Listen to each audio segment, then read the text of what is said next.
Donc, chapitre 3. Donc, ça concerne le temps, la tension, le courant et la notion de résistance. Donc, on commence par le courant électrique. Donc, on reçoit l'expérience suivante. Donc, il contient un générateur et un moteur.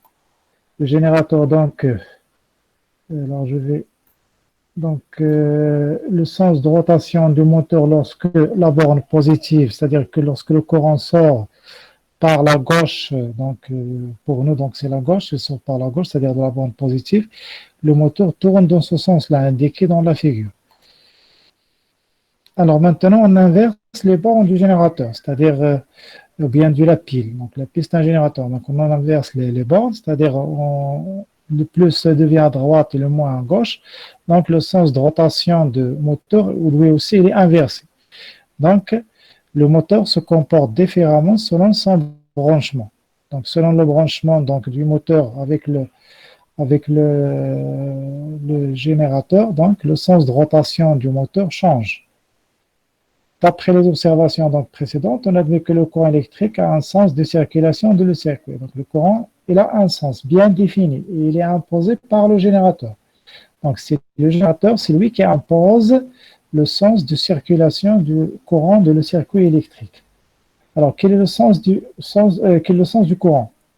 Les physiciens ont choisi un sens pour le courant électrique, c'est le sens conventionnel, donc c'est-à-dire conventionnel, c'est-à-dire on se met d'accord seulement, donc il n'y a pas par exemple quelque chose donc, qui justifie bien, qui démontre le sens, donc il est par convention.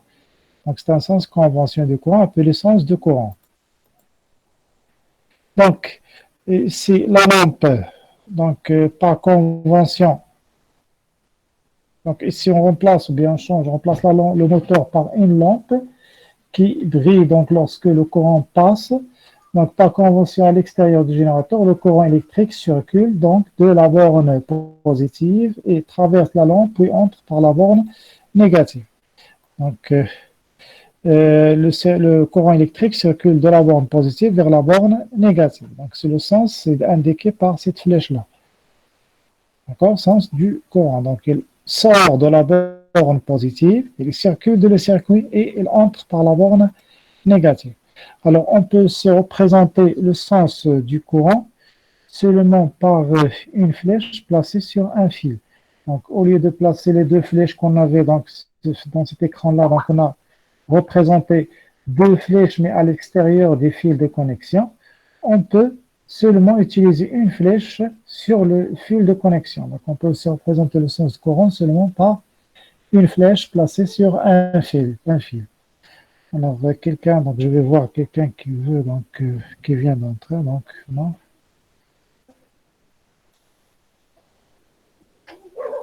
Accepter, non. En train de présenter, donc, on peut représenter le courant par une flèche placée sur un fil. Maintenant, on passe à la tension électrique.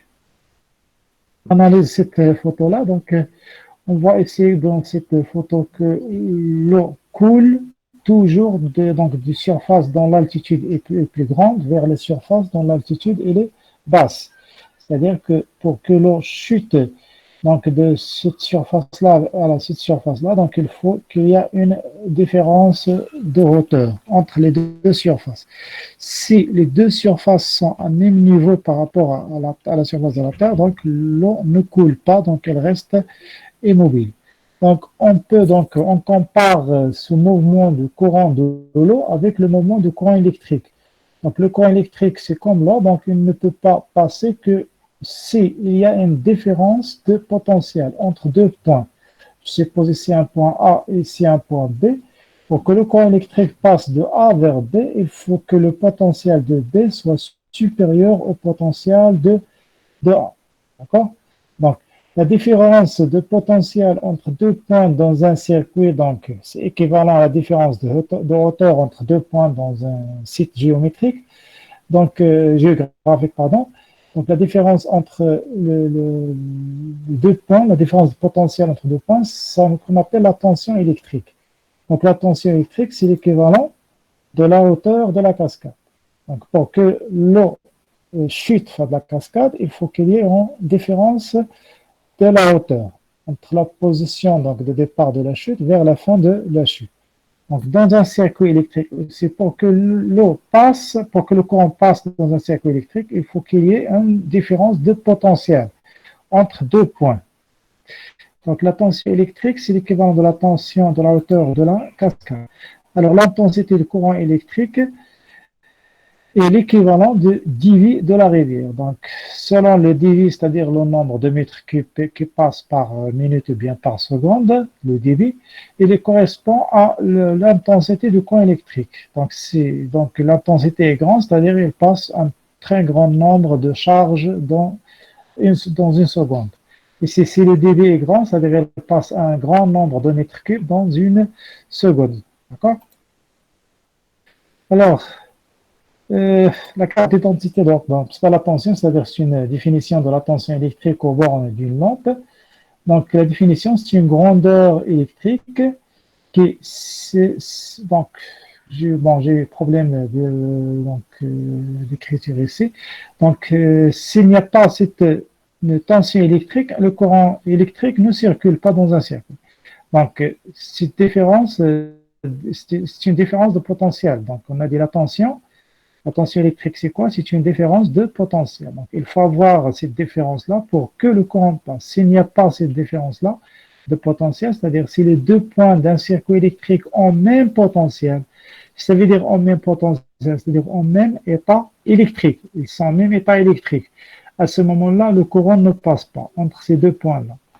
Donc, on note donc soit deux points A et B dans le circuit électrique, donc c'est les pôles de la lampe qu'on a utilisé dans le circuit précédent.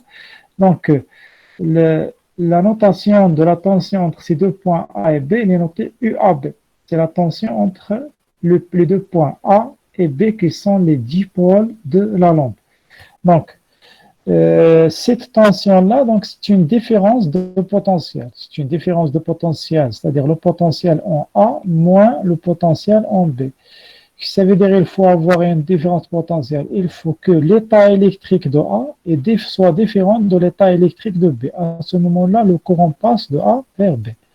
Alors, l'unité utilisée pour la tension, c'est le volt, et de symbole V majuscule. Les appareils de mesure qui mesurent la tension, c'est le voltmètre.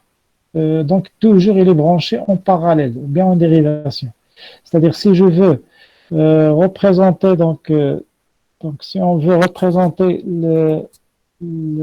ajouter bien un voltmètre, donc, pardon, je vais prendre le stylo. Donc, si on veut ajouter ici un voltmètre pour mesurer la tension UAB, donc on ajoute un voltmètre en parallèle avec la lampe. Donc, ici, c'est un voltmètre qui va mesurer la tension. On représente la tension par une flèche. Une flèche qui va de B vers A. Donc, c'est la tension UAB. Donc, on mesure la tension AAB par un voltmètre, donc qui mesure la tension entre les deux bornes de la lampe A et B. C'est la différence de potentiel entre A et entre B. Et le voltmètre, vous voyez ici que j'ai placé le voltmètre en parallèle avec la lampe, c'est-à-dire en dérivation. D'accord? Voilà le voltmètre. Donc, je vais effacer. Supprimer. Donc, le voltmètre, il est passé en. Donc, le voltmètre est placé en parallèle avec la lampe. Donc, le voltmètre, il est caractérisé par deux bornes, une borne qu'on appelle V et une borne qu'on appelle COM. D'accord? Donc, il faut toujours le courant passe par V, puis vers COM et rentre vers le générateur. Alors, la valeur de UAB est donnée en volts. Alors, si on voit donc si on fait un zoom sur l'appareil de mesure, c'est-à-dire le voltmètre, donc l'appareil de mesure plein d'autres choses, les résistances, l'intensité, donc c'est-à-dire c'est un ohmmètre. Donc, normalement, un voltmètre, ça ne mesure seulement que la tension. Mais si on a un multimètre, donc il peut mesurer la tension, l'intensité de courant, la valeur de la résistance, etc. Donc, c'est un multimètre. Donc, l'appareil qui mesure non seulement la tension, mais aussi il peut mesurer la résistance et l'intensité du courant. Donc, c'est un multimètre. Donc, soit le voltmètre, donc le symbole, donc, bon, ici c'est un multimètre, c'est pas un voltmètre.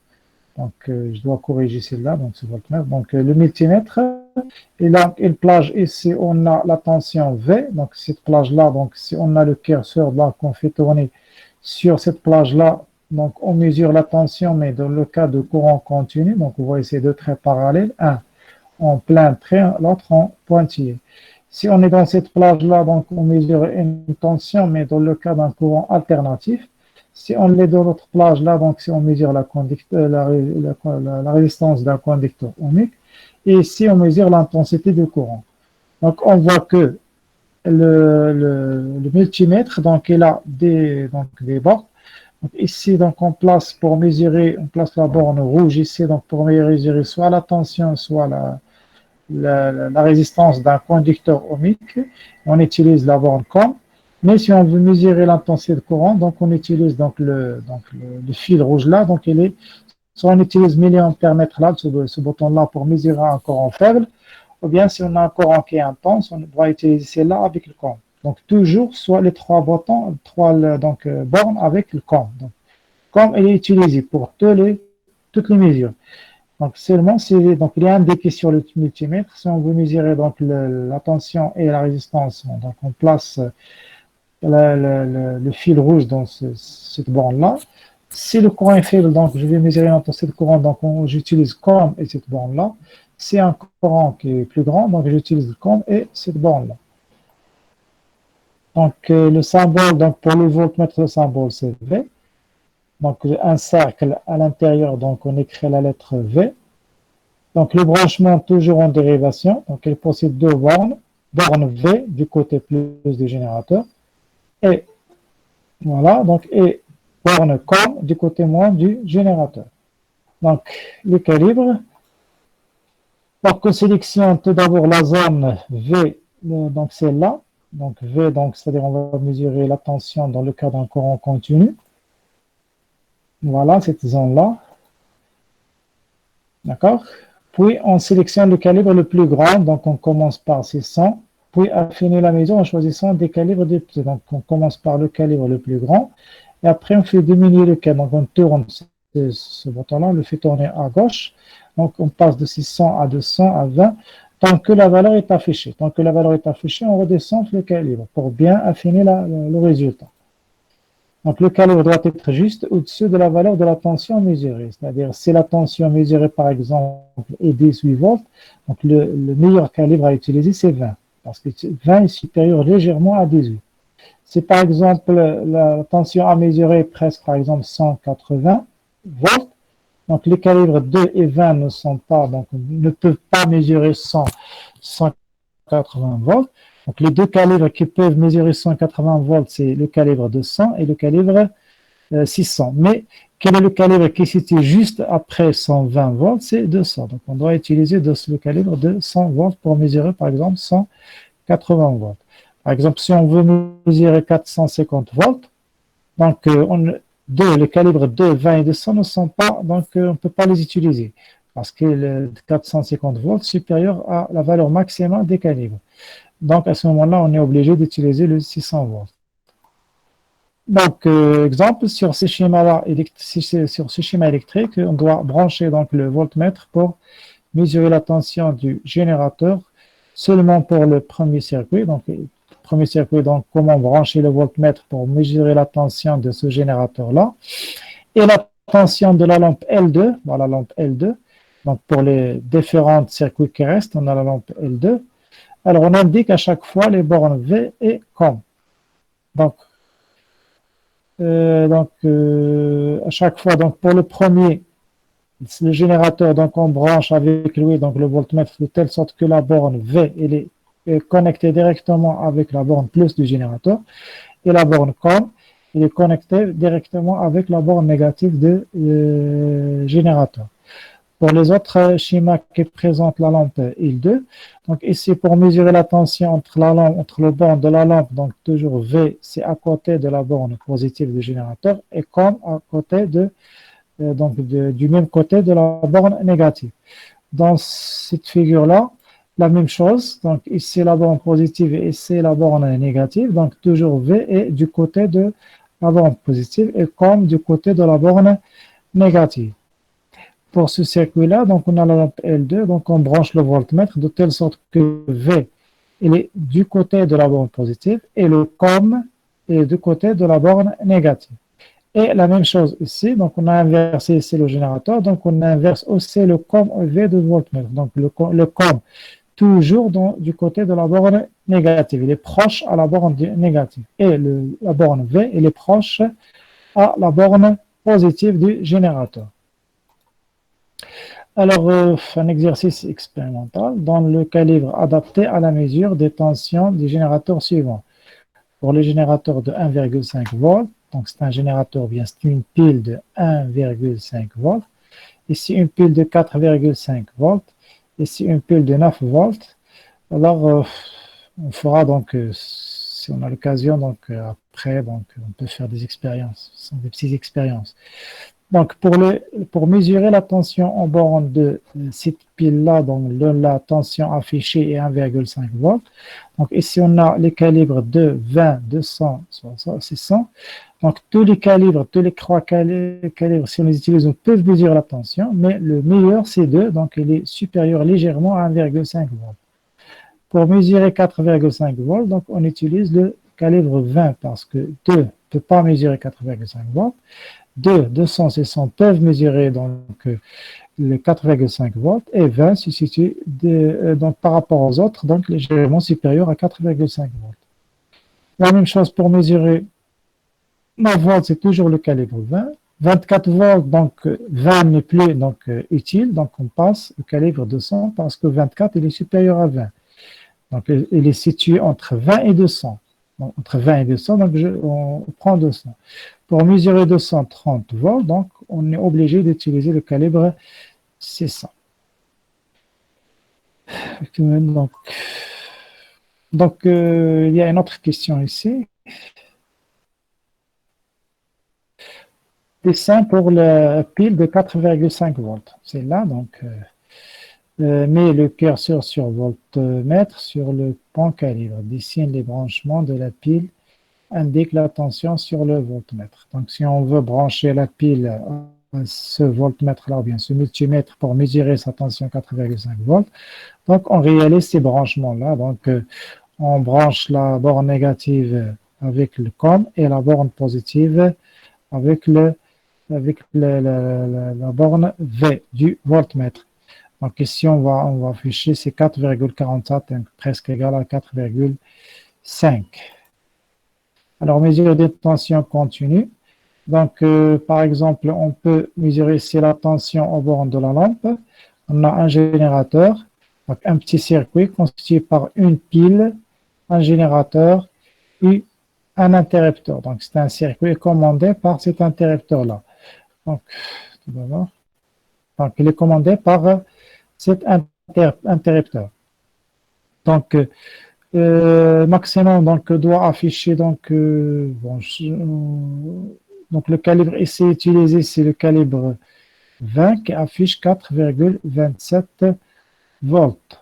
On ne peut pas utiliser le calibre 2 parce que déjà dans la pile, il est écrit 4,5 volts. Donc ici, donc, on voit que la borne COM du multimètre est du côté de la borne négative. Voilà, donc la borne négative de la pile.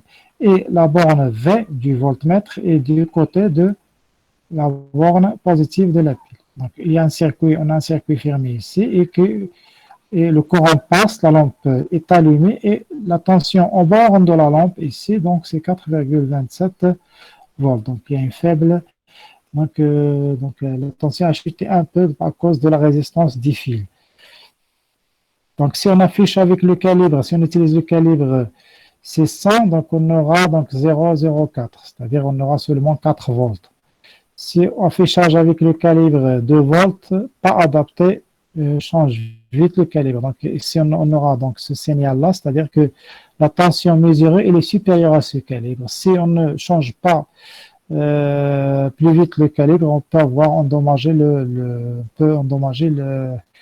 voltmètre ou bien le multimètre. Donc, on choisit toujours le calibre juste au-dessus de la tension à mesure. Attention.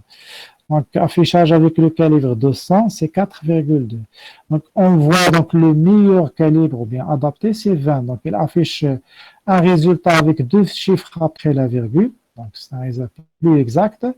Et ici, on a seulement un chiffre sans virgule. Ici, un seul chiffre après la virgule, c'est deux chiffres après la virgule. Donc, toujours, il faut choisir le calibre qui est juste supérieur à la tension mesurée.